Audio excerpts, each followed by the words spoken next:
Et un peu de littérature dans ce journal avec ce livre qui vient de paraître.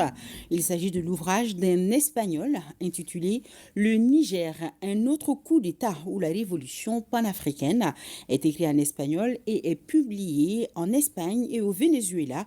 Suivant la présentation de ce livre avec Moussa Amani et Moussa Maman Magassi. Niger, otro golpe de Estado o la révolution panafricaine.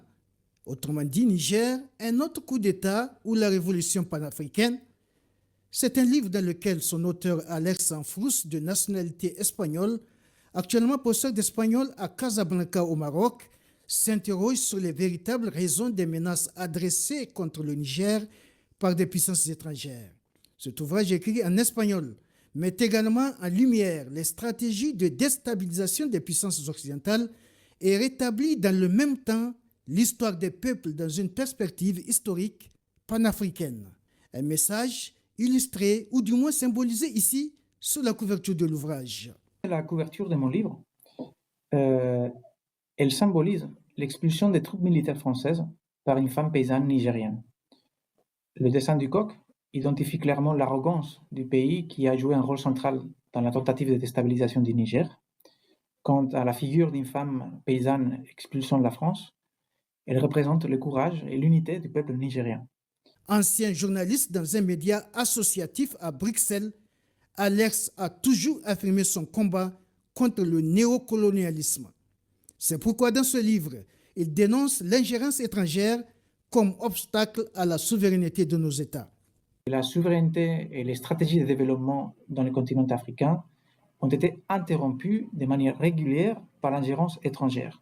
Concernant la défense de la souveraineté du Niger, le journaliste écrivain espagnol Alex Sanfrous fait des propositions. L'histoire de la lutte populaire en soutien au CNSP a démontré que la dignité d'un peuple n'est pas à vendre. Le peuple nigérien a identifié les traîtres à la cause panafricaine et le Niger compte désormais sur le Mali et le Burkina Faso qui partagent des expériences et des défis en commun. Pour Alex, ce livre est sa modeste contribution au combat que mènent les dirigeants de l'Alliance des États du Sahel pour la défense de la souveraineté nationale.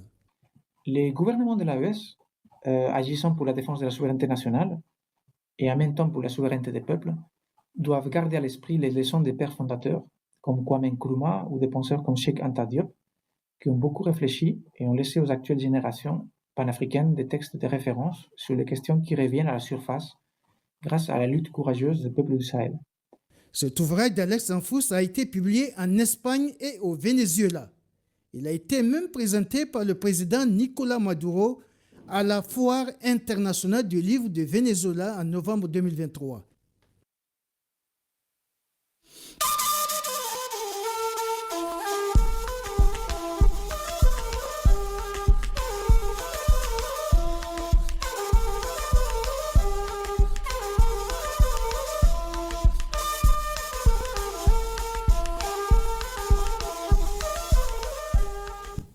Voilà, c'était là l'actualité AES de ce jour. Nous avons ce communiqué. Nous